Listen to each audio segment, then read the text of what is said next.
Salut, c'est Manu pour RCF1. On se retrouve aujourd'hui avec l'essai de la Team Associated RC10 F6, qui est donc la première F1 électrique de chez Team Associated, donc une F1 dixième, donc qui est vendue en kit avec aileron avant, donc le kit complet, l'aileron arrière, qui est vendu donc sans carrosserie, sans pneus.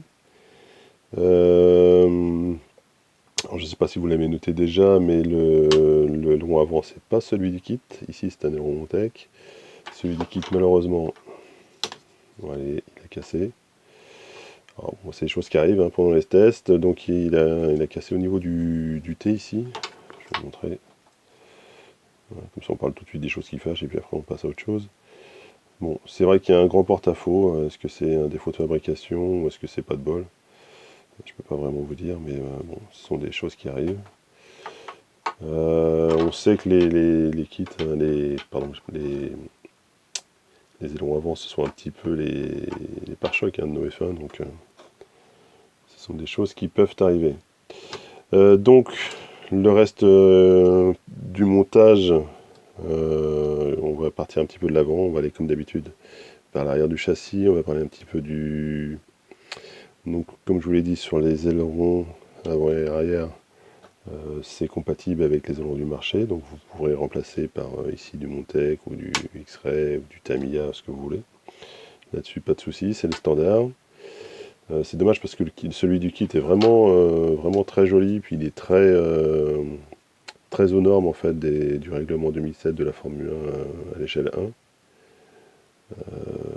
Donc il avait un petit look vraiment sympa, ça donnait un look vraiment 2017 à cette voiture.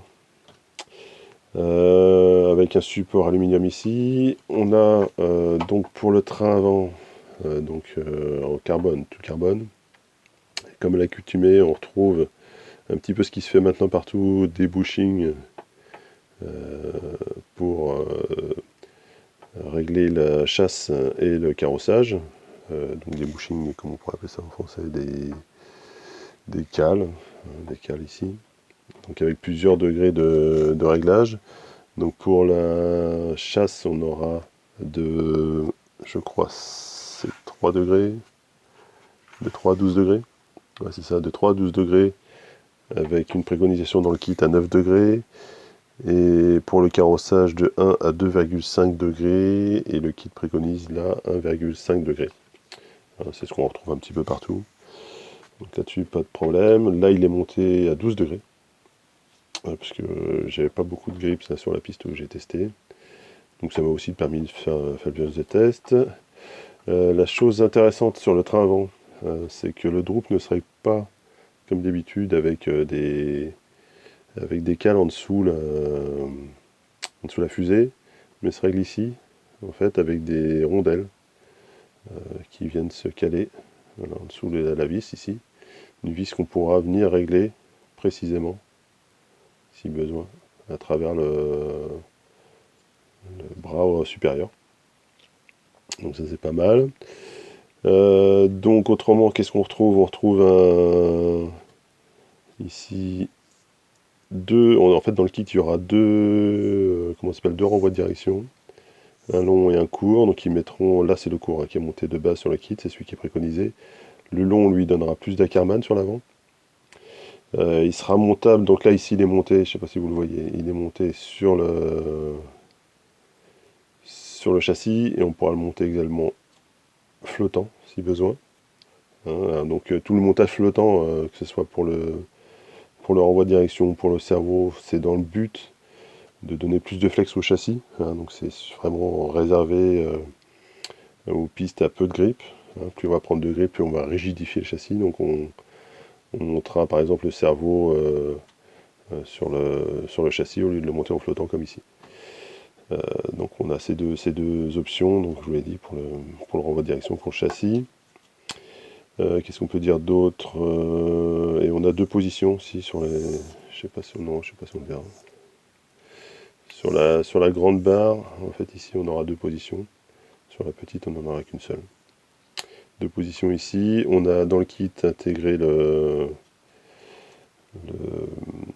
sauve-cerveau. Voilà, qui marche, qui fait plutôt bien son office.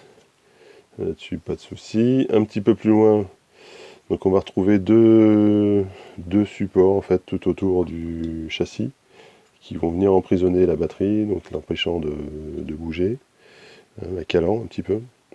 Alors, il faudra quand même scotcher le tout pour que la batterie ne bouge pas, puisqu'il n'y a pas de support en fait, il n'y a pas de fixation en hauteur, donc sinon ça va bouger pas mal. Donc la platine supérieure réduit à son plus simple appareil. Donc on pourra mettre la batterie soit en transversal, soit en long, longitudinal.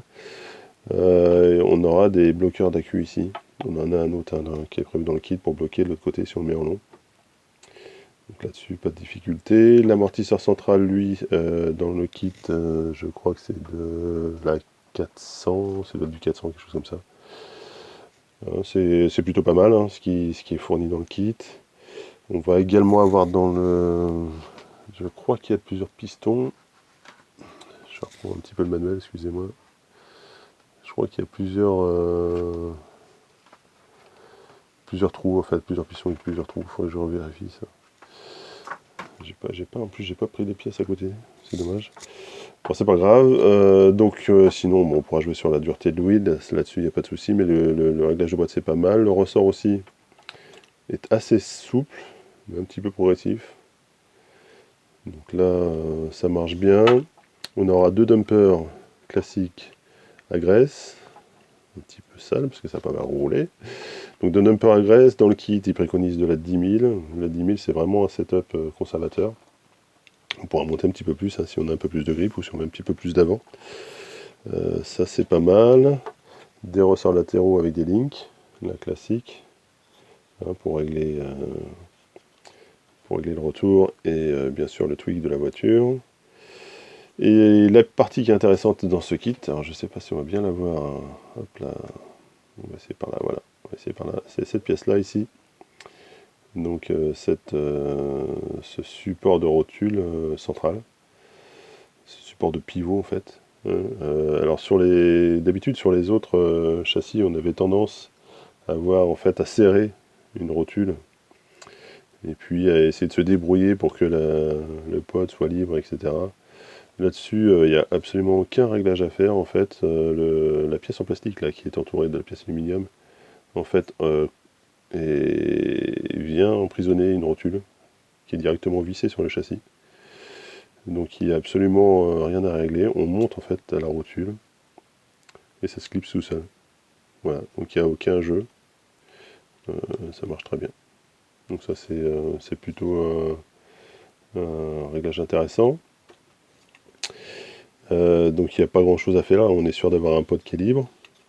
Ça c'est pas mal. En parlant du pod, donc on se retrouve comme d'habitude avec deux pods alu. Je vais vous montrer de l'autre côté, avec quand même des fixations assez basses. On n'a pas de fixation haute pour le moteur. Donc les deux fixations en bas, pour sans doute gagner en centre de gravité. Rabaisser le centre de gravité au maximum. Et puis un différentiel à billes classique, avec une butte à billes qui marche très bien, et un différentiel qui est plutôt libre. Donc là c'est cool.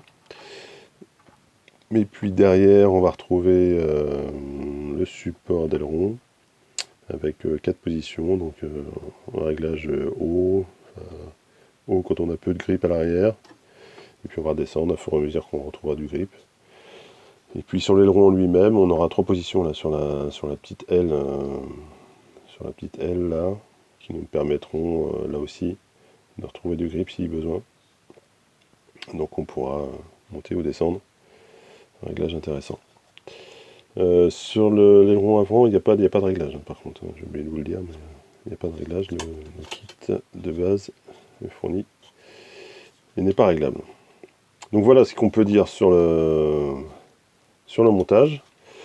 En ce qui concerne le roulage, donc j'ai fait des tests moi sur piste asphalte uniquement, donc sur la piste du MACN à Nantes. Je vous laisse vite fait regarder ce que ça donne un petit peu en vidéo sur ces quelques essais que j'ai pu faire.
Voilà donc ce que ça donne.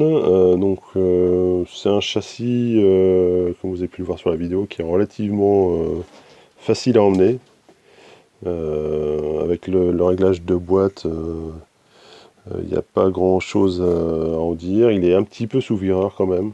Le train avant il manque un petit peu d'accroche. Alors ce qui permet d'avoir une voiture qui sous-vire un chouïa, et donc qui est très sûr à piloter. Alors, est-ce que c'est un bien, est-ce que c'est pas un bien, c'est à vous de voir, hein, c'est suivant votre feeling avec la voiture. Donc bien sûr, on pourra régler tout ça pour redonner de l'avant, par exemple en jouant sur l'inclinaison du ressort, en jouant sur la dureté des dampers latéraux, en jouant bien sûr sur la chasse et le carrossage. Donc tout ça, on pourra jouer dessus en rajoutant du droop si la piste n'est pas très clean. Ça, c'est pas mal. Mais bon, le kit, le setup de boîte, c'est assez facile en fait. La voiture, voilà, elle est assez facile à emmener. Elle n'est pas hyper performante, on va dire, de boîte comme ça, j'ai pas l'impression. Alors, j'ai pas fait d'essai chrono, donc j'ai pas vraiment de comparatif. Ça se trouve, ça marchait très très bien, très très fort, mais j'ai pas vraiment de repères chronométriques à vous donner là-dessus. Mais bon, cela dit, ouais, la voiture était vraiment facile à emmener. Alors j'ai testé avec toute une gamme de pneus, hein, que ce soit des rides, des pits, donc les deux rides, du pit. J'ai même essayé les P1 de chez WRC. Et en fait, on s'aperçoit que la voiture, comme elle est un petit peu sous-vireuse, si on a du gros grip devant, ça gêne pas du tout. La voiture va s'équilibrer comme ça, sans pour autant manquer d'arrière. Donc c'est pas mal, c'est pas mal. C'est un bon châssis. Le résultat final, la qualité, bon, c'est un tout chouille en dessous de ce qui peut se faire, par exemple, dans d'autres marques slovaques, dont on ne citera pas le nom. Mais vraiment un chouille, hein, ça joue un poil de rien du tout. Un petit détail quand même sur l'ajustement ici des supports de rotule, là. Ces petites pièces en plastique. Moi dans le kit, je sais pas s'il y a eu un correctif depuis, j'ai entendu dire qu'il y aurait eu une correction. Dans le kit, en fait, moi, les rotules en haut n'étaient pas libres du tout au montage, donc j'ai dû les roder en fait. Faire tourner les rotules dans le support de rotule pour qu'elles se libèrent un petit peu, et puis pour avoir un train avant, voilà, avec du retour, avec du drop, avec ce qu'il faut quoi, au niveau des ressorts. Sinon, en fait, ça bridait vraiment le train avant, donc sûrement l'efficacité du train avant également. Donc c'est un petit truc à voir. Est-ce qu'il faut jouer un petit peu peut-être de papier de verre dans le carbone pour ne pas contraindre le support? Je ne sais pas. Je sais pas ce qui a été fait. Donc d'après ce que m'avait dit Ghislain sur des tests des collègues qu'ils avaient fait à Paris, ils auraient reçu comment ça s'appelle, des bras différents que de celui du kit. Bon, tout ça, ça reste au conditionnel. Moi, j'ai pas. Bon, après, une fois qu'on a libéré tout ça, il n'y a plus aucun souci. Donc ça se passe très bien. Je vous l'ai dit, le seul casse que j'ai eu, moi, ça a été l'aileron avant. Hein, en fait, il a commencé à casser ici, là. Je vous montre un petit peu. Donc, il a commencé à s'ouvrir ici. Et puis après, sur un choc, sur un deuxième choc, il est parti. Il est parti, donc bon, je ne sais pas si c'est très représentatif de la solidité de l'aileron ou pas, si c'est pas de chance ou pas, je ne saurais pas vous dire. Mais bon, faut le savoir. Qu'est-ce qu'on peut en dire d'autre au niveau carrosserie? Donc on peut mettre ce qu'on veut, hein, c'est les mêmes dimensions à peu près que les autres châssis du marché. Donc on va pouvoir mettre du Protoform, on va pouvoir mettre du Montec. Là les tests que j'ai fait, là c'était sur une Montec F15. On va pouvoir mettre du Tamiya pour les châssis larges, etc. Du BT Design, etc. etc. Donc là-dessus, pas de problème. Voilà à peu près ce qu'on pouvait dire donc pour cet essai. Pas eu de casse, pas eu de problème, pas eu de beaucoup de réglages à faire. Le châssis, je vous le dis, le setup de boîte c'est vraiment un setup très très sûr. Donc vous pouvez partir là-dessus, puis commencer à travailler un petit peu vos réglages pour mettre la voiture à votre main. Là, je pense qu'il n'y a aucun souci avec cette voiture. Voilà, donc au passage, je voulais remercier CML pour nous avoir gentiment fourni le kit pour cet essai. Je vous invite à aller voir un petit peu sur leur site les produits qu'ils ont en stock, notamment toute la gamme Timasso. Ils ont pas mal de choses. Je pense que Timasso prévoira bientôt des options pour ce châssis. Donc restez à l'écoute. Je pense qu'un châssis LU ne devrait pas tarder à sortir. Je pense qu'il y a déjà des options qui sont sorties. Comment ça s'appelle, des biellettes, des choses comme ça, des bushings, enfin plusieurs choses, je pense, qui sont en préparation, comme d'habitude chez Timasso. Il y aura de quoi optionner son châssis, avec de jolies pièces à lui. Voilà ce qu'on pouvait dire donc sur cet essai.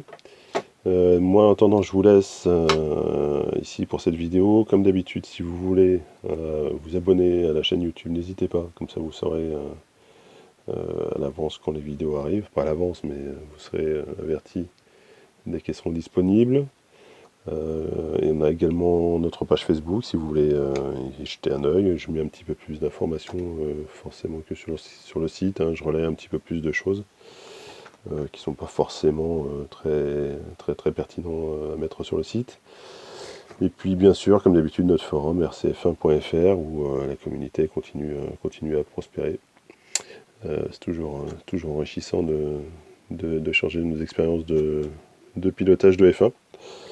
Et puis je crois qu'on va s'arrêter là pour cette revue. Je vous dis à bientôt. Salut!